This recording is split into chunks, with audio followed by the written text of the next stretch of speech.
Welcome to the Love Lab Podcast, the place to be for honest and real talk about relationships and sex. Whether you're a man or woman, single or a couple, this is the show for you. I am your host, Kevin Anthony, and I am here to help you have the relationship of your dreams and the best sex of your life.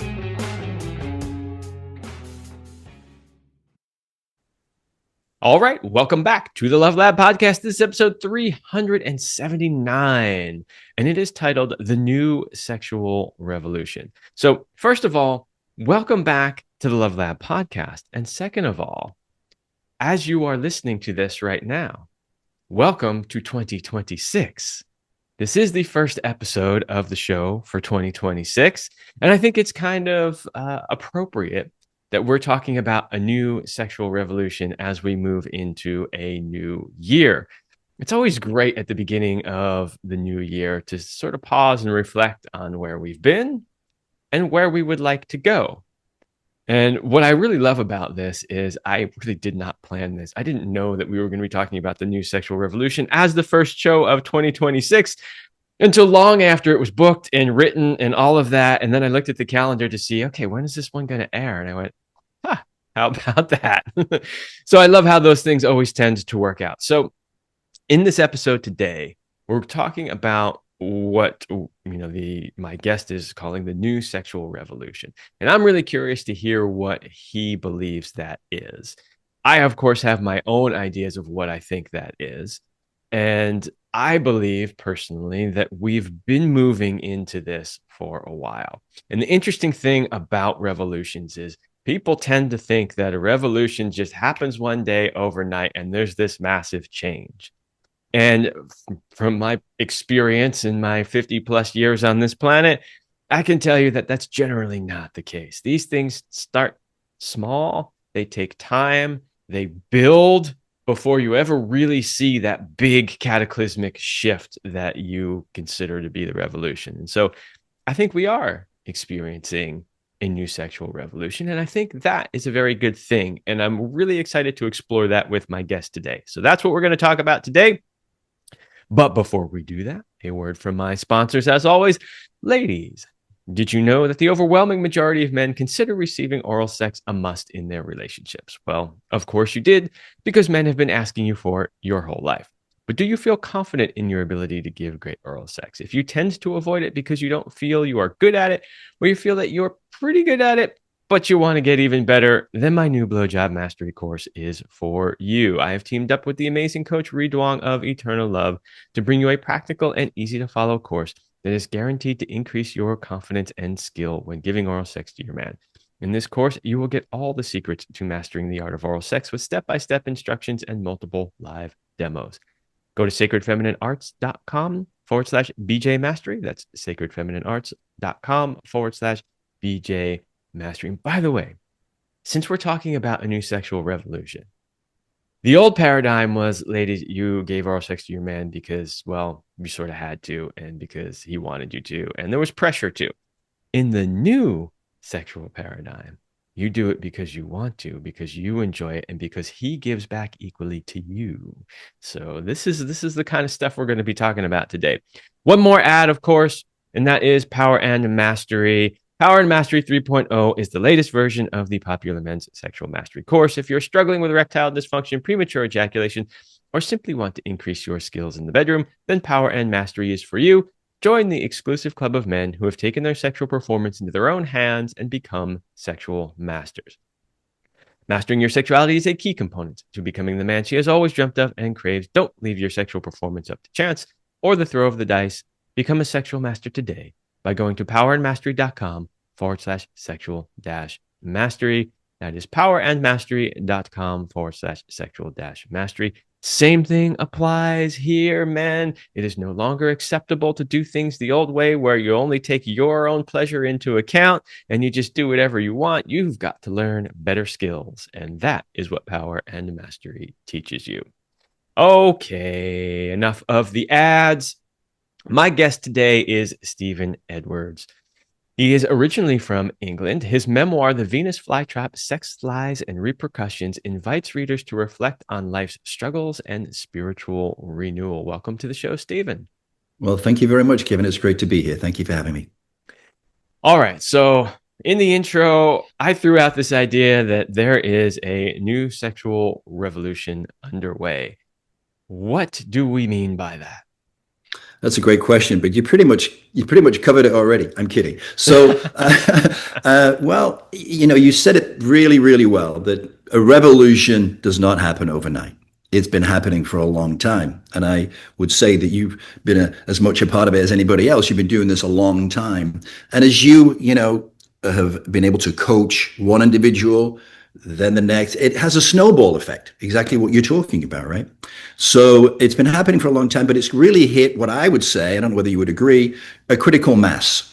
And that has been driven by the media, all the social media. People have been more open to saying things they really want to say. The freedom of speech thing has happened, so people feel more confident to say things that they might not have said before because they're online and nobody can see them. We're also seeing it in the movies. We're seeing it everywhere. And so, again, that adds to the momentum of the movement, if you want to call it a movement. I think it is a movement, where people are opening up. And the other thing I would say, and you and I were talking about this earlier, that it's just part of the growth, the evolution of consciousness, if you want to call it that. So where is that going? Well, my perception is, and this is just my opinion, I think we're going back to our nature. It's natural for us to do these things. You mentioned a moment ago about how women have started to enjoy oral sex.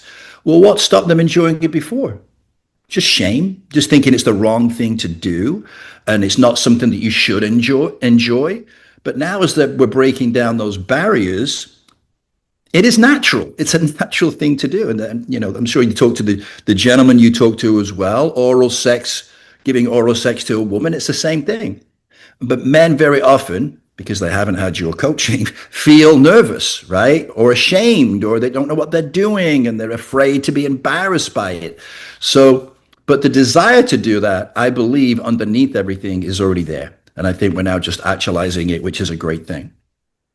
Yeah, I love the way that you explain that as, obviously talking about how there is an observable shift as far as what's changing in social media and TV, movies, that sort of thing, but also equating that to the fact that there is a shift in consciousness around it happening.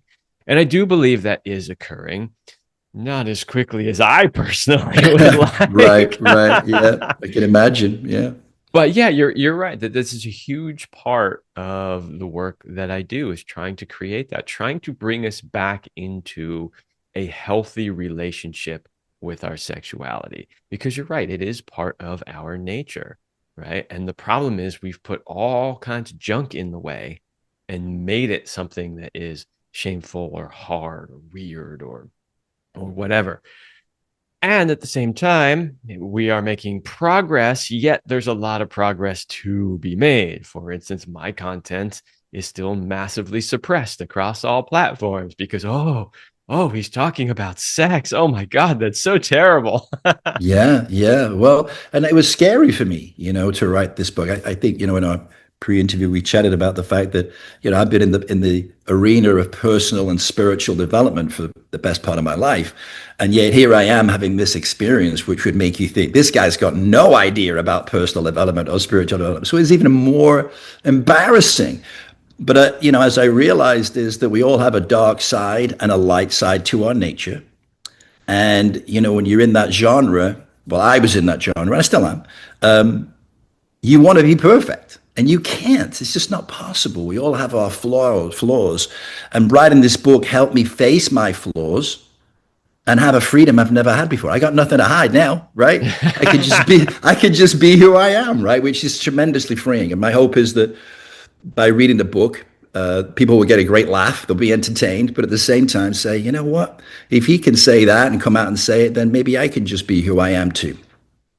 Yeah, that's a really big part of what I've always tried to do on this show. And it's feedback that I get a lot from people, which is you talk so easily about sex and things that are generally really hard. And people will often say, I feel like by hearing you talk about it, you give me permission to do the same.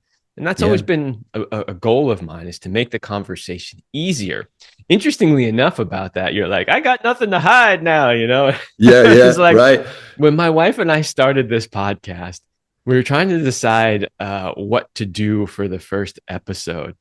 And if I recall, it was either the first or second episode, one of those two. Uh, my wife decides she wants to do one on anal sex. And at the time I'm thinking, oh God, how am I going to talk in public about this? Because, she wanted me to talk about my experience with, her, doing prostate massage and things on me. And I'm like, am I really going to have this conversation in front of people? And even in the beginning, I was a little uncomfortable having that conversation. And then at a certain point, I just decided, no, that's it. We're going to talk about everything, no matter Yeah. what, the good, the bad, and the ugly. And I used to joke with her after a while. I used to say, well, if I ever wanted to run for public office, there's nothing to blackmail me on. I have talked Yeah. about it all. Yeah. You're free now. There's nothing I'm free now. there's nothing That's they right. can blackmail you on. Yeah. Good. Exactly. So this actually is a great segue into, how you came to, be thinking that there is this revolution going on, right? Because it was born out of personal experience. So how did you get involved in this? How did you end up, learning what you've learned? Yeah. It's a great question. Um, it's been a long time, and it's been something, a part of me that I've kept very, I'm English, so we're very kind of closed off. We're kind of very secretive. We don't talk about those kind of things. And so really my teacher was my partner in the book, called Tamaz, right? She was much more sexually advanced and open than I was. And so she helped me open up and accept it, and loved, my same, what you might call, people would call kinks, right? Were the same. So we were just so well aligned, And when I was listening to you and Dr. Nikki the other day, you were saying how we attract these things in our lives. It's not an accident. We're bringing all these patterns into our lives, which are actually there to help us. So people will say, well, how did you get in such a bad relationship? I said, well, it really wasn't bad. It happened for me to have a healing, right? It was an opportunity for me to face myself. And I probably had that opportunity a million times before, but never seen it that way. But then just one day, the lights go on and you go, I'm creating this. This thing is just repeating itself so quickly. It's not happening to me, it's happening for me. Did you have that realization in the moment, or is that something that came to you as a reflection after the Oh relationship? yeah, you're on to me. Really good, right? So there's no way that happened in the moment. I was so obsessed with her. I was so addicted to the sex, that I couldn't have that observation. It was a long time after the fact. So I, of course, would expect that, because that's pretty much true of any, sort of major growth spurt that we go through. Yeah. Usually something comes along, it challenges us, it pushes our buttons, sometimes in a good way, sometimes in a bad way, right? And then, if it's a more challenging one, we're like, why do I have to go through this? And it's usually only after the fact when we Yeah. get to reflect back and we go, man, I'm so grateful that actually Yeah. happened. And I said that, so many times in the book. I say, why are you doing this to me? So, and I come from a background which teaches me never ask why, because it's a constant loop question. You're never going to get an answer. Right. So, yeah, I lost all sense. I lost sense of myself, Kevin, really. I lost myself in the whole situation. But again, I have no, only gratitude for the experience, because it helped me come to the final conclusions and understandings about myself that had I not had the experience, I would never have had. So I'm grateful for it. Now, as you said, not at the time, right? Not at the time. It was tough, very emotionally stressful. And, I think Dr. Nikki the other day said, nobody can make you feel anything. But that's a hard thing when they're pushing you so hard, right? You're going, wait a minute, I don't know about that. Yeah, it was a powerful experience. We had a lot of fun, as you know, as you read in the book now. It's hilarious in parts, right? But to go back to your original question about how did I end up And I wouldn't go around and tell people I'm good at sex, generally speaking, because that's going to set you up for failure. But I did learn a lot from a child, and I think I mentioned to you, or it's in the book, how through trauma, and I know we got to be careful how we determine trauma, right? But I would say being told I've got a small dick from when I'm very young was pretty traumatic, for a number of years. But the silver lining in the end came that I became an overachiever in the bedroom because I was so afraid of not being able to give my partner pleasure. So what I learned to do is really tune into my partner. Really, every movement she makes, every moan she makes, every facial expression, I learned to be able to figure out, because as you know, everybody's different. Everybody has different erogenous zones and different things that they like and they don't like. And so I was able to tune into those things and be able to give my partner pleasure, which was where I really got my sexual fulfillment from. Yeah. A slight aside here. We're gonna slightly go off course just because Sure. I think this is important based on what you just said. But all right, you were told at a very young age that you had a small penis. Mm-hmm. Is that They didn't really, actually say penis, but yeah. is that really true though? Right? Oh, Like, you are really getting personal now. Really, I see where. well, there's this a is reason going. I'm asking this question. Let's get the ruler out. No, I'm kidding. No, yeah, I don't know because I don't really know how to judge it. I mean, there's a lot of guys that have got really big penises, right? So, what would you say is the average penis size? Well, we know from science what the average penis size is. It's 5 to 5.5 inches. That's the average penis size. I would say I'm about average. Well, that's exactly what I assumed, right? That's why I asked that question. I wasn't trying to out you and No, I know that. admit to the whole world. Yes, I have a small that. penis. No, but what I wanted to bring out, and the reason why I thought it was important, is because so many men think that they have penises that are too small. Yeah. Why?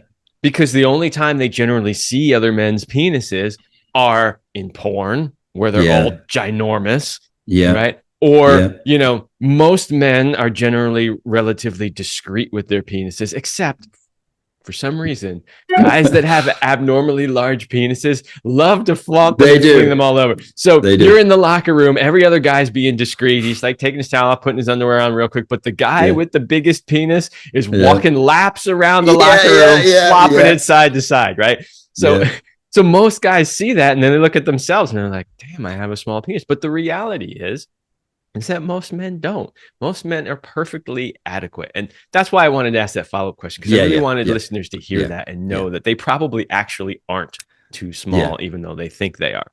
No. So I was just going to say, I was just being playful. I knew that, but I knew that. But what's interesting, this is what I learned in this, I don't know what you call it, saga or this story, is that women can be satisfied by an average penis. I think just about everybody's average. I don't think there's anybody really that small, but they can get satisfaction even if it isn't huge. Sometimes it can be even better for them. You can do things with it that you can't do if it's that big and there's no room to move. But I also learned from her, because she was just so open at talking about everything, now not every woman's going to be this way, but she preferred three things more than penis penetration. She preferred toys, she preferred oral, and she preferred touching her in certain places, in certain ways. So, and that's why in the book, because people are like, you say you had sex for 3 days. How'd you pull that off, right? And it's because we were doing other things, because it isn't, you can't just come and ejaculate every 5, 10, 15, 20 minutes, and it would be impossible to go 3 days doing that. So it was a blessing that those things allowed us to extrapolate the time that we had to enjoy sex. Yeah, absolutely. So this is another great segue into, let's talk about some of the things that you learned from her. So, we're talking about this idea that there's a basically new sexual revolution, which means we're changing our thoughts and ideas around sex and what sex is and could be. So obviously your time with this woman changed your ideas of what sex is and could be. What are some of the major things that you learned from her, and how did you learn them? Hmm. Great question. Well, I will say that I learned them. I'm not going to say I was ready to apply them, right? Because I'm not a young kid, right? So I came from an era where certain things were taboo. I've got through some of those things, but I'm not into having multiple partners. Certainly not. Which is strange. I think I told you this story. She would love to have women, two women and one man, which is most men's dream. I remember you telling me this, and I'm like, not for me, and not interested, right? And I asked my therapist, "What's wrong with me?" And she said, "Well, you're just a control freak because you couldn't control it." She's very straight with me. And I went, "Yeah, probably true, right?" So, but she also talked about monogamy. She didn't believe in monogamy being a something that's imposed on you, right? She said, if you want to be monogamous, it should just be up to you, not society, right? And it shouldn't be judged, right? If you want to have multiple partners, then it's fine, you know? But she said monogamy has caused more problems in society than people realize. It's been a real problem. And it becomes a reason sometimes, not always, and you would know this more than me. There's so many reasons why people become unfaithful. But she said one of them is because it's that people are told they have to be monogamous, not be monogamous because they want to be. And they don't talk about it as partners, right? So that was a big eye opener for me because I'd come from a background where, you don't cheat, you got to be monogamous, you do this and do that. But it seems like the more we put musts on people or social stigma or shame, the more people want to do it. Yeah, so this is a big one, right? So we're talking again about, changing the way we view sexuality. And this is a big one that has definitely been changing. You're right. The past paradigm was monogamy was the only way, and everything else is wrong somehow. And, I mean, I can understand where that comes from. You know, as they say, old habits die hard, Yeah, right? yeah, So if yeah, we go back far enough in history and we understand what we're trying to accomplish as far as perpetuating the species, it makes sense. But we don't have to stick by those rules forever. And you're absolutely right. No one relationship style works for everybody. It's the same thing. It's like, in the health and fitness industry, you see people for just decades battling over what's the right diet. No, you got to be all carnivore. No, you got to be vegan. No, you got to be whatever, this, that, the other thing. And what we know now from science, as we've looked at it, is that different people's bodies function differently, and the yeah, diet that works for them is yeah, different.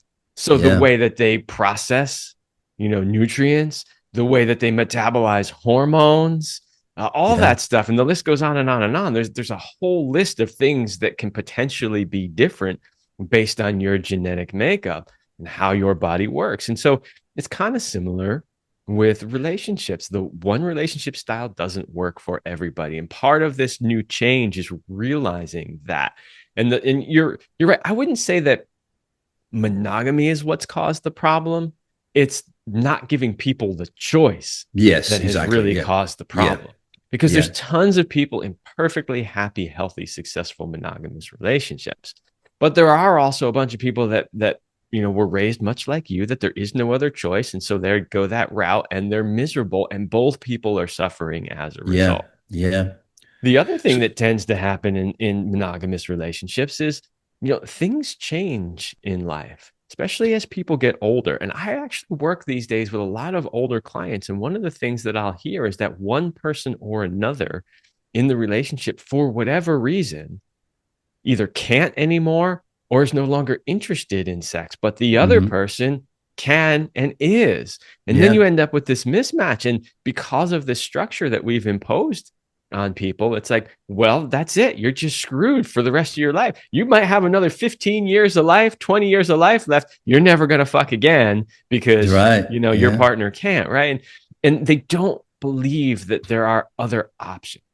right, Now, granted, those options are going to be a little challenging if you've only ever known monogamy, but the idea is that they're there. And through good yeah, communication, working with yeah, somebody like myself, you can expand outside of that limitation and you could live a mhm. better quality life. Yeah. So she was, like I said, much more open than I was, but she helped me along the way. But there were certain things that I just couldn't get over. So, for example, we spent a lot of time in the sex room. I don't know how hundreds of videos of her. I took photographs of her all the time, and she loved that. Right? It was. I mean, what woman doesn't want to be in front of a camera or be on show? It's beautiful. It's normal. It's natural, right? So, but so we took all these photographs. She wanted to put them in frames and put them all over the house, right? But I just couldn't. I couldn't do it. I was like, no, I don't want anybody else looking at her in that way, right? Which was very, very old school, right? And she was like, well, what's wrong with it? I'm proud of my body. I'm proud of my sexuality. So in the end, I realized she was right. Now, I still didn't do it, but I think, she's right. Why should she be ashamed of her beauty? Why should she be ashamed of her sexuality, right? It's normal. It's natural. And if other people look at her, it doesn't mean she's going to go to bed with them or sleep with them, and they can enjoy her beauty and sexuality too. Yeah, I think one of the most beautiful works of art in existence on planet Earth is the nude female form. Yeah. It's just exquisite. It is beautiful. Yeah. Yeah. I used to take a ton of photos of my wife too, and videos and things like that. And I used to print them out and have them around the house too. That's She awesome, she man. was okay with it. She did not have a Yeah. problem with it, but at a certain point she was like, isn't that enough? And I'm like, no, there's an extra spot on the wall right here. let's get you up there as much as we can. Yeah. And the other thing that she taught me, and I'd be interested in your view, and I think you're going to have the same viewpoint. She said, look, sexuality is fluid. It's fluid. You can wake up one day and, decide you want to be this part of yourself or that part of yourself. So she was bisexual. And, people say, was she bisexual? I say, at least. Right? At least. Right. Sorry, it took me a second on that one. Yeah. So, she had been in bisexual relationships before. I met her former girlfriend, who she lived with for a number of years.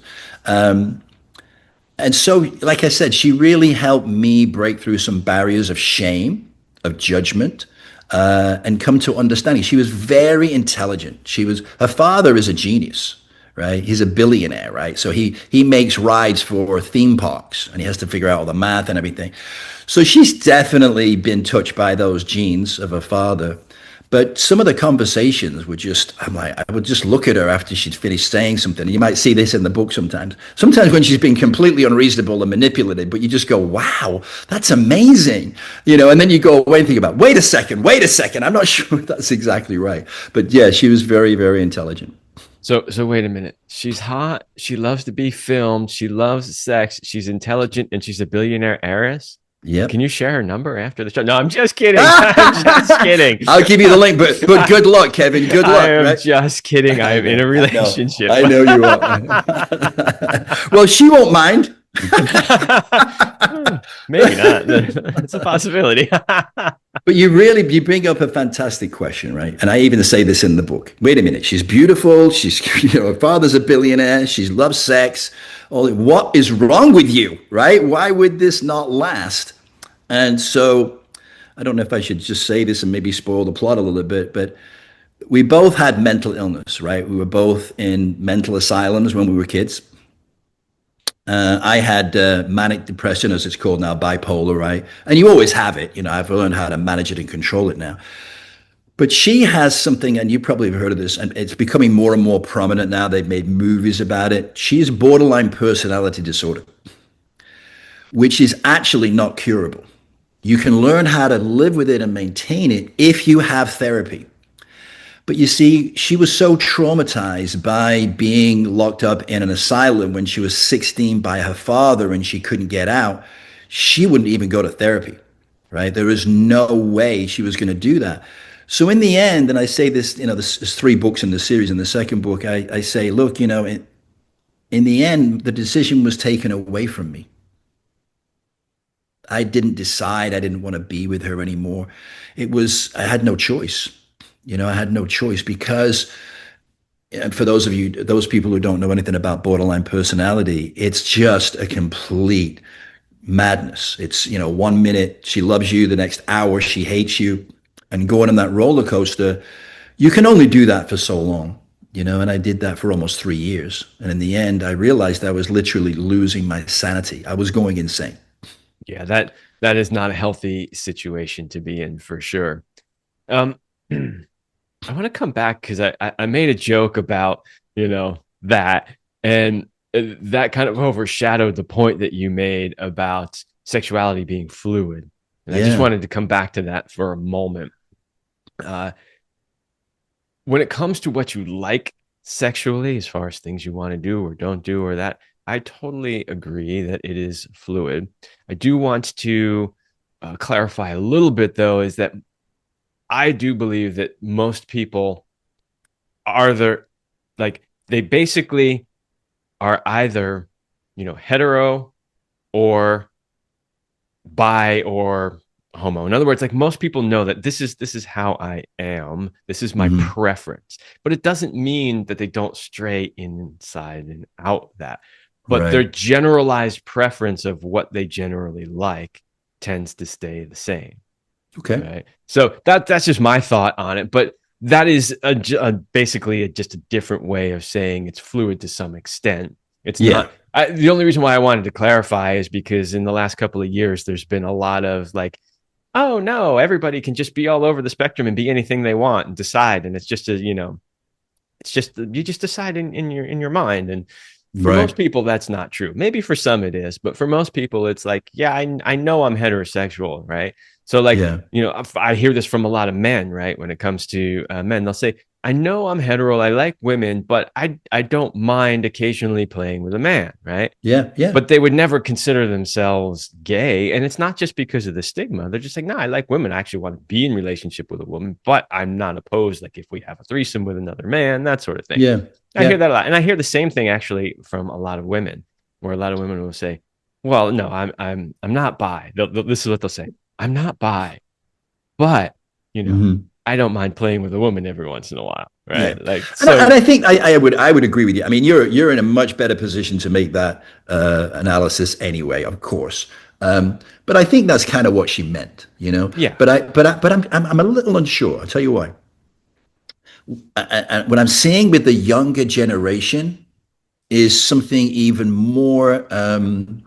What's the word? More expansive than that. I don't know. You're making a really good point. That just because it's kind of trendy? Is it just because they're kind of thinking, well, I think that way today, or is it real? I don't know. But when I think about how we've always seen the race of humanity in the future, they always seem to be depicted as being more androgynous, right? More like, is there even a determining sex? I don't know, but that's what made me wonder about that. Those two Yeah, those two components. this is a rabbit hole to go down. I'll tell you just quickly my thoughts on that. You're right. We always do envision these future societies as being androgynous. And I think the reason for that is there's a conscious agenda trying to drive people more towards that.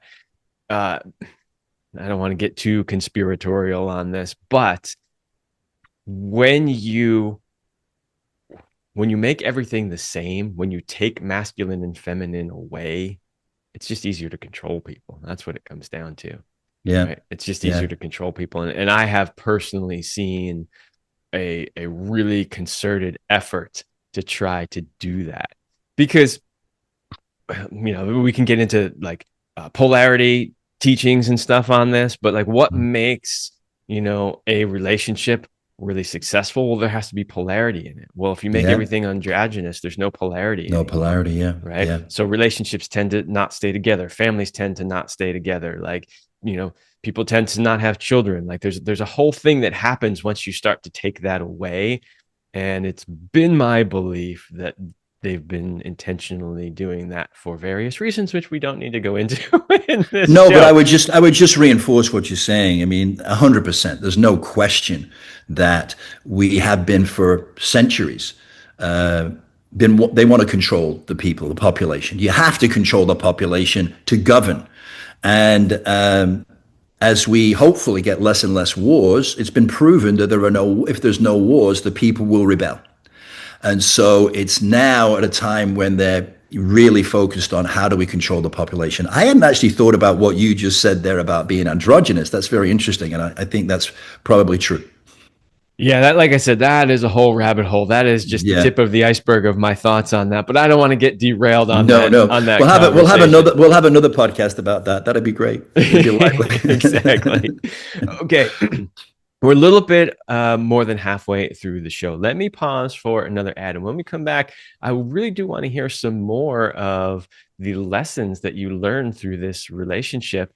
And, if there's any interesting stories that illustrate those lessons, we'd love to hear those too. Okay, that'd be great. All right. Are you a couple? Are your relationship and sex life where you want them to be? Are there changes you would like to make, but just don't know how? Maybe you think there is nothing that can be done. If you're not 100% happy with where your relationship or sex life is, then get help today and change your life. Go to kevinanthonycoaching.com/couples and schedule a strategy call with me today so we can map out a strategy to get you where you want to be so you can have it all your way. It is the new year. I'm not really a big fan of New Year's resolutions because people don't stick to them anyway, but now is the time of year where most people have motivation. So if your relationship and your sex life aren't where you want them to be, you've got some motivation now. It's a new year. Just take the leap. Schedule that strategy call, kevinanthonycoaching.com/couples. Okay.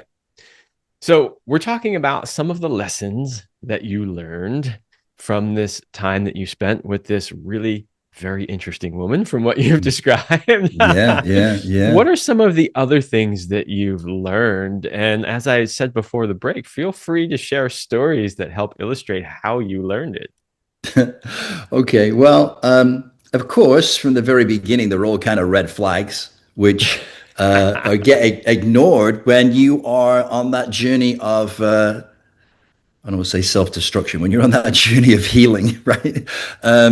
Because it's that you're meant to not see them, and it's okay, right? It's okay to go down that hole because in the end it'll work out great.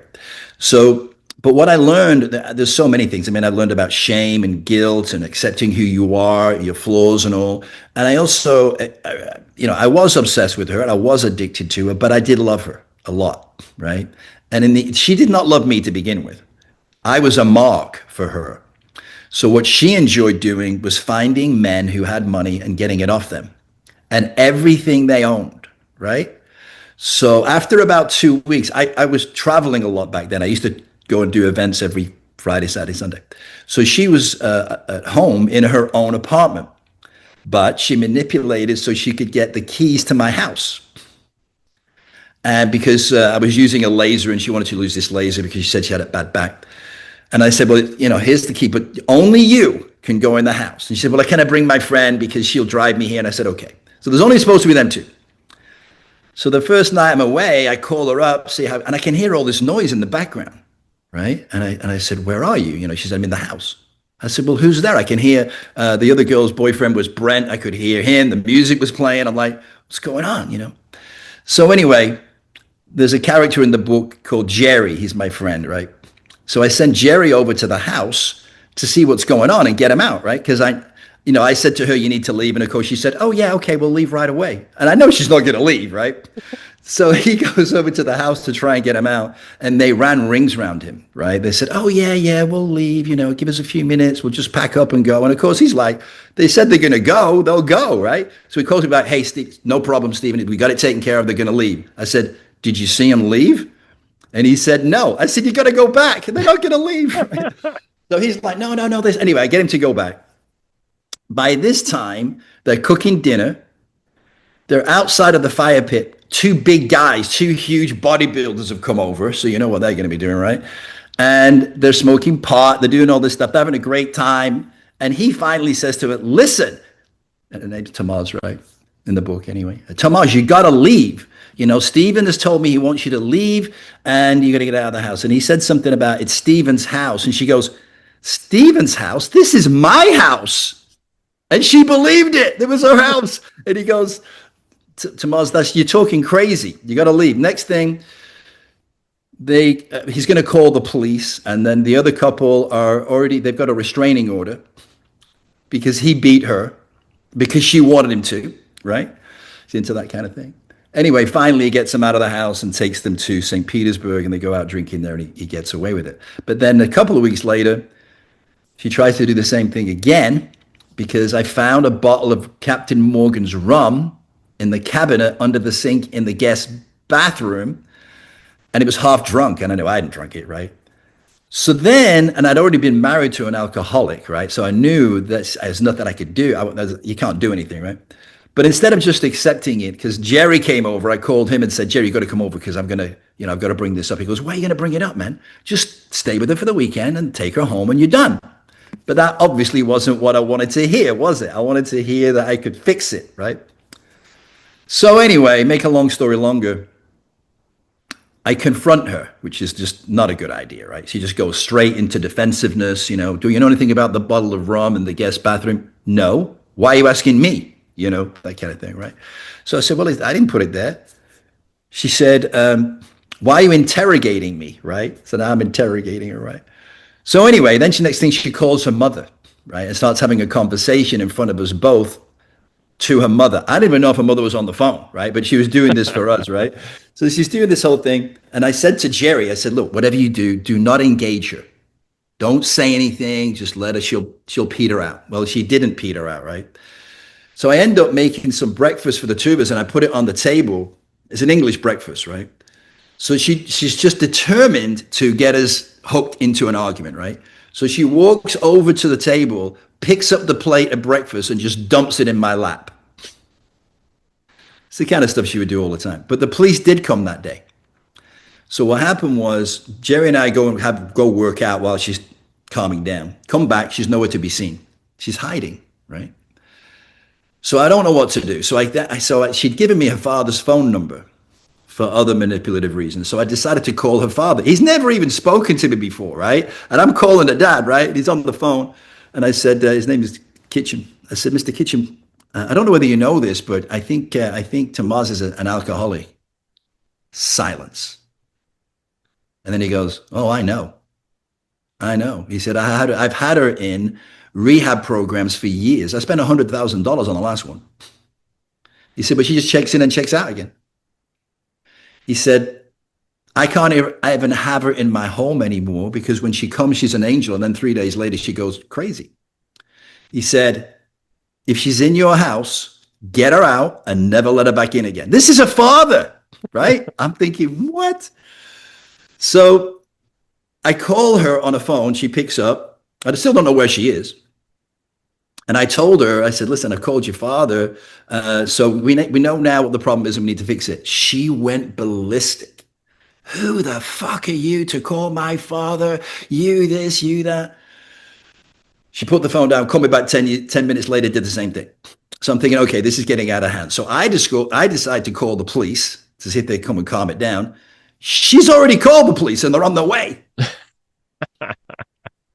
So the police arrive. And she, of course, she was in the garage in the back of one of the cars. So she runs out, runs to the police, and, she controls the narrative from there. One of the officers is a policewoman. So after about 30 minutes, they finally come to the house. They ring the bell. They come in. And, of course, the policewoman is so hot right now. She's ready to take me to jail immediately after everything that Tomas has told her, right? So anyway, then we have to convince the police, the sheriff's department, that she told them that Jerry and I had locked her in the sex room and that we're going to rape her and that we were gay. How does that add up, right? I'm like, these were not detectives, right? Wait, hold on a second. We're gay and we're going to rape her. How does that work? And they said, well, I thought about that. Anyway, so we had to convince, it took 10 hours, Kevin. This whole thing took 10 hours. And the only thing that saved me from going to jail that night was because Jerry, unbeknownst to me, when she was going off with the mother on the phone, he recorded her.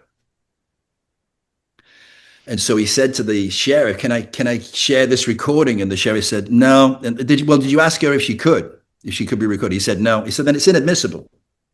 And so Jerry said, well, I know it's inadmissible, but could you at least listen to it? And he said, okay. And then they realized. So the bottom line was, Kevin, I don't know if you know this or not, her goal was to get me arrested. She would got a restraining order against me. I would have had to evict her from my house, and it could have taken 6 months. Meanwhile, she had my home, my cars, everything. Yeah, that is a crazy story. And, aside from the details of that story, and I'm sorry that you had to go through that. well, the thing about it is, I put it in a book. So how bad can it be, right? I often say that in the book. I say you're probably thinking I should have left her and broken up with her then. Well, if I did, you wouldn't be reading this book, would you? Yes, all of that. And, I also wanted to point out something that we mentioned earlier too, which is that, sometimes some of, the best lessons that we get come through some very difficult challenges. Definitely, yeah, yeah. And sometimes, and this is something else I learned. When our children or people we love go through difficult times, we want to solve it for them. We want to help them out of it. But really, we're not helping them. They need to go through it and have the experience to come to the other side. If we stop it, then it's going to happen again somewhere else down the line. It could be worse, right? Yeah, that's true. Had friends not intervened and given you some good advice, or let's say they intervened early on and just forced you to get her out of your life, would you have Yeah. learned all these lessons? And the answer to No. that is likely no. Having Right. said that, of course, we do want to prevent people that we care about from making bad mistakes that would have serious negative repercussions down the line. So Yeah. there's a Yeah. line there you There's got a to balance. figure out. You're Yeah. right. There is a balance. Yeah. So we've got about 15 minutes left in the show. And I want to come back to this idea of this sexual revolution and talk about, obviously we pitched this idea that there is this shift in consciousness going on. We talked about some of the things that you learned through your rather tumultuous relationship. I did it for you. I did it for you, Kevin. Thank you. People will appreciate it. Read his book so you don't have to go through what he went through. Yes, for sure, right? For sure. What do you think are some of the benefits of this revolution that is occurring? What are we getting as, a collective as our consciousness is changing? That's a great question. So I think we're going to get more, be able to be more free. And I don't just mean sexually. I mean, I feel like the ultimate dare in life is to be who you really are in the presence of others. So as we go through this sexual revolution, and there's a lot, as you know, which is why you do what you do, a lot of emotion, a lot of judgment, and a lot of shame around sex. And you see this when you help people past that, they just feel like literally the chains have been taken off them, right? They're just able to express themselves more. And even, yourself, when you were talking about anal sex in the first show you did, right? You got liberated by the fact that you were able to open up in front of other people and talk about a subject that has been taboo, right? Yeah, So that's absolutely. that's one of the things. I also learned that love is very powerful, and it will sometimes cause you to do things that you wouldn't normally do that will overstep um, the I don't know what you call it, morals. I'm not really big into morals, but you know what I mean. The things that you would say normally you wouldn't do that are maybe not in the best interest of you in the long term, right? To not lose that person, and that's very dangerous. You said there's a balance between things, and you're right. I lost that sense of balance. I lost who I was trying to keep the woman that I loved who was she was on a different plane. So, for example, I don't drink, but I did when I was with her. Right? She drank, so I was trying to get her into rehab. I was trying to help her, but in the end, she dragged me down that road instead of me pulling her up. I would love to offer a reframe on that one, Okay. which is this. I don't think love does that. What I think does that is fear. I think it's the opposite because it's the fear of losing this person that will drive you to say, well, she's a drinker and she likes to party. And if I don't do that, I'm always the stick in the mud. She's not going to want to be with me. That's the fear of losing the person. I think real love would never really steer us in a self-destructive path. But I understand the point that you're making. I just kind of wanted to offer that opinion out there to anybody who's listening, that like, if you find that you're doing things that you feel are going against your, morals, your beliefs, your boundaries, it's probably not love. It's probably fear that's in the way, that's driving you to do those things. Because I would agree. I would agree with that 99%. The only thing I would say, sometimes in life, there are decisions you make because you love someone that you make yourself sacrificial. yes, and Yourself sacrificial. And I felt like sometimes that was the case, but 99% of the time it was fear. You're absolutely right. I did not want to lose her. Yeah. And I was scared of losing her. Absolutely. So you're right. yeah, well, there are those cases where because of you love somebody so much, you will do things that maybe aren't necessarily in your best interest, but they are in the other person's best interest, and that's love. That's love for somebody. That's wanting to help somebody, and yeah. But excluding that, Yeah, yeah, exactly. Yeah. I'm not saying that was most of the time. I would say most of the time, you're absolutely right. I was afraid of losing her. I never thought that I could find another woman like that again. Mhm. Probably lucky if I don't, right? Well, so that's a great point too, which is that I made the joke earlier about, oh, she's beautiful, she's smart, she's got money, like all that kind of stuff, but there was a very obvious critical flaw, right? Yeah, yeah, But as we have more relationships and more experiences, we learn better what it is that we really want. What are the things that are the things that are what I call must-haves, and what are the things that are deal breakers, right? So yeah. now going forward, you're not looking for a woman just like that. You're looking for a woman who has the positive traits that she Yes, had yeah, for sure. Yeah, and not the negative ones, right? yeah, yeah. But it was also, again, going back to what we were talking about earlier about how we attract these things. I was spellbound by her madness and her craziness because I love adventure. I love taking risks. We were both very irresponsible. We never wanted to take account. Unfortunately, I didn't have any kids. She didn't have any kids. I had the financial ability to be able to do that. So we had an amazing ride during the process. We really did some amazing things together and we had so much fun on occasion. But, coming home, getting told by your assistant that she's stolen your car. You don't know where she is.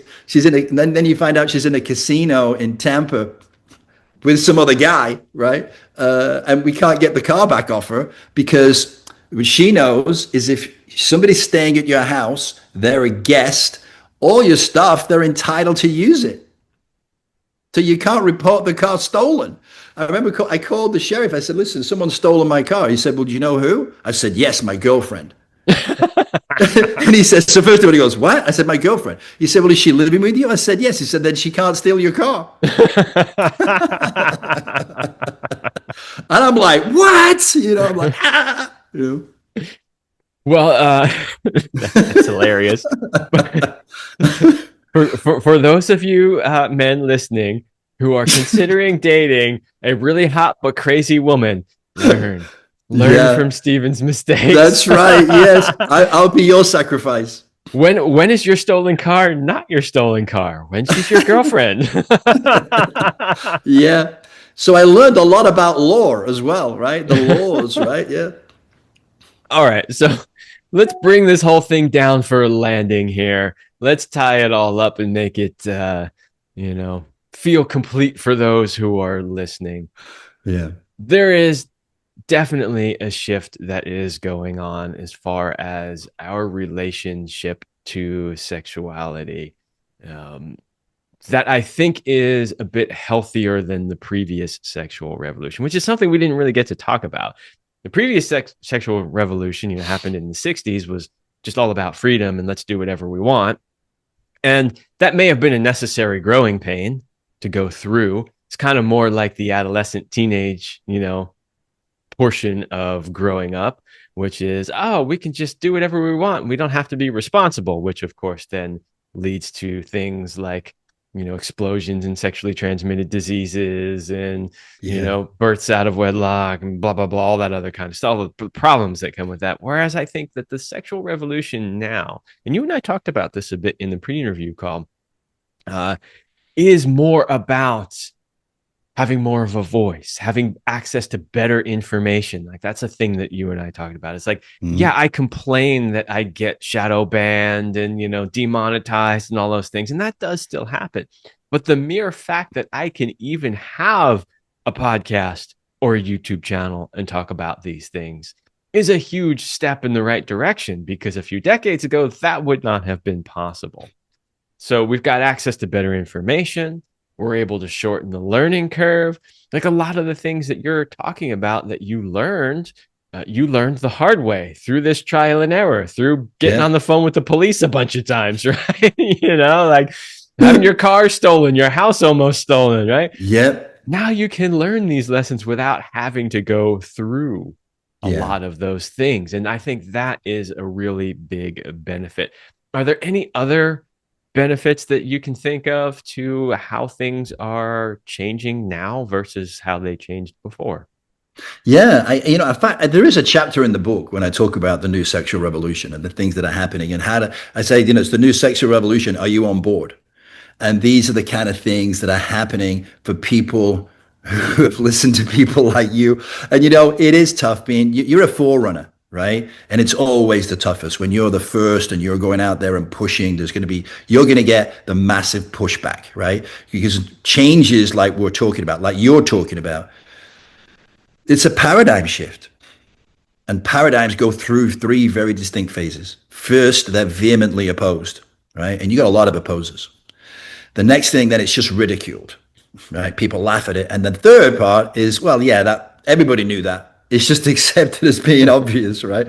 So, but it's very courageous of you to do that. So I talk about in that chapter about embracing things that maybe haven't been embraced before that are really coming to the fore. Things like swingers, things like, where you see this sexuality more in Burning Man, when you see people going there and just freely expressing their sexuality, clothes that people are wearing, and doing things that might have been taboo in the past, like showing affection to each other in a married couple in front of the kids.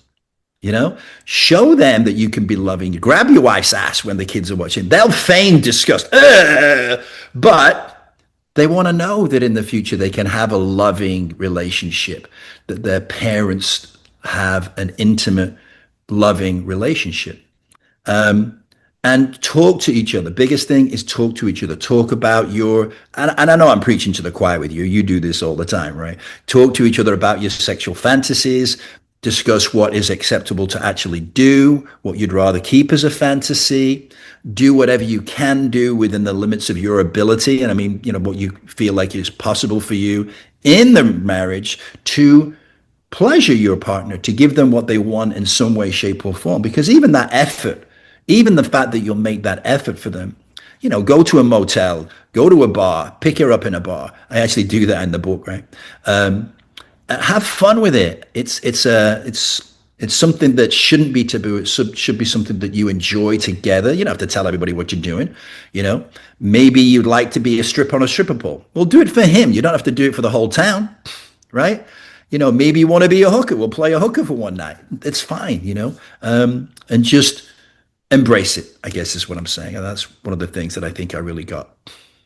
Yeah, embrace it, and embrace it in healthy ways, because when we embrace it in healthy ways, right, it's like hitting the pressure relief valve, right? And that way it Yeah. doesn't come out in unhealthy ways. And that's one of the big problems that we've had around sexuality for a long time, because we've repressed it so much. That energy has to come out eventually, Yeah. somewhere, some way, and it Mm-hmm. tends to explode out in unhealthy ways, Yeah. right? And so by bringing this conversation to the forefront, by providing better educational material, by removing the shame, by making it easy to talk about, we give people that outlet to express it in ways that are healthy, which I think does everybody a good service. I loved that point you brought up about, grab your wife's ass in front of your kids. Yeah. Too many people don't realize that what they model, these kids are sponges. They are absorbing everything, including how you interact with each other. And so much of the work I do, I mean, a massive amount of the work I do, is unraveling the negative patterns that people learned from their parents because their parents had dysfunctional relationships. Yeah. And they took that on and they learned to have relationships just like their parents did, Yeah. dysfunctional. Right. Yeah. So, yeah, kiss each other, hug each other, Yeah. say nice things to each other, grab each other's butts. You don't have to be overtly sexual in front of them because that's Right. probably not appropriate depending on the age. But age appropriate stuff, show them that you can be affectionate. I think that is a wonderful idea. One of the other things I point out in the book, which isn't really necessarily sexual, but that is to always be supportive of each other, even in front of your friends. Never criticize your partner in front of your friends. They're only going to use it against you, and it demeans them. Always be positive. Now, you might have something to say in private, right? What the hell were you doing? But keep it private because that also completely destroys relationships. Oh, yeah, I completely agree. When you see couples who are extremely critical of each other in front of Mhm. other people, Yeah, man, the resentment that creates long term yeah, is really toxic to the relationship. So, yeah, I agree. I'm a big proponent also. We talk all the time about how, couples should be a team, they should be working yeah, together, which yeah, means if you're actually functioning as a team, you shouldn't be that kind of critical. In other words, it doesn't mean that you have to agree all the time. But yeah, when your partner does something you don't agree with, yeah, don't criticize them out in public in front of everybody. Go behind closed doors. Let's have a conversation about this. Let's talk about this behavior or this thing, and let's figure out how we can do better the next time. Let's work together as a team to do that, right? If you approach it from that point of view, you will have a much more successful relationship. I have an interesting question for you, and you would know about this. I wonder if the reason that these couples do that is because they're not having the intimacy in the bedroom and they don't feel close. I wonder if that's part of it too. Oh, it definitely is a lot of the time. I won't say that that's always what's happening in that case, but it is very often the case. So what's happening is they're not connecting, they're not close, they don't have a sexually fulfilling relationship, and so they have a lot of resentment, and Yeah, that starts to explode out in all kinds of ways: criticism, complaining, competing, controlling, all these things that people will do in relationships because they're not happy. yeah, yeah. Makes Right. sense, right? Yeah, yeah.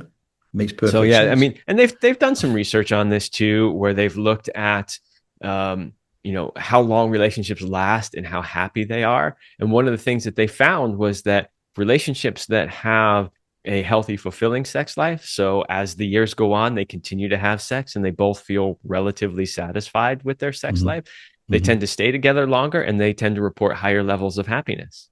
Yeah, yeah. It's such an important part of any relationship, but particularly marriage, and people don't realize that. Sometimes they give up on it. And hey, listen, I know it's not easy, and I know it's not easy for people in relate. They got kids, they got the house to take care of, the job, and all that work. But it does need to be, I believe, and I think you do too. It needs to be a focus, just like you would take care of them mentally, physically, emotionally, and spiritually. Absolutely. Look, it's not easy, but nothing in this world is easy. It all takes work, it all Hmm. takes attention, it all takes energy. And this is one of the most important parts of life. And it's Yeah. absolutely worth giving it that time, attention, and energy. So, all right, we got to wrap up, but please tell the listeners. I mean, we barely scratched the surface on the I know, right? craziness that occurred in Yeah, your I story and know. the lessons that you've learned as well. So you've got this book series. Tell people where they can find it.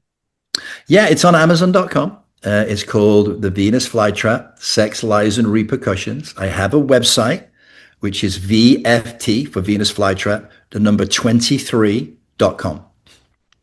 And on there is also a bonus gift book, which is a chapter that I didn't put in the book, separate chapter, which gives you a flavor for the book and hopefully gets you to want to buy the book. But it gives you some real idea of how it's called Madness and Mayhem. It's called The Venus Flytrap Madness and Mayhem. So it's a good title for everything that happened there. And it continues in the book itself.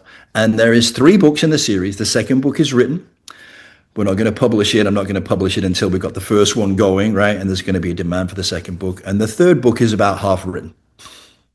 Awesome. Well, that link is in the description. So if you are interested to hear more about this crazy episode in Stephen's life, by all means, go check that out. Stephen, I want to thank you for coming on the show, sharing what you've learned, sharing some of your stories. And I really hope that people found it valuable to hear.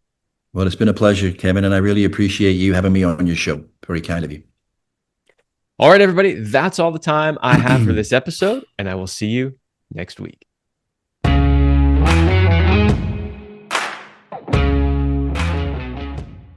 I hope you liked this episode of the Love Lab podcast. If you enjoy this show, subscribe, leave me a review, and share it with your friends. And for more free exclusive content, join me in the Passion Vault at kevinanthonycoaching.com/vault. That's kevinanthonycoaching.com/vault. Thanks for listening, and remember, as Celine used to say, you're amazing.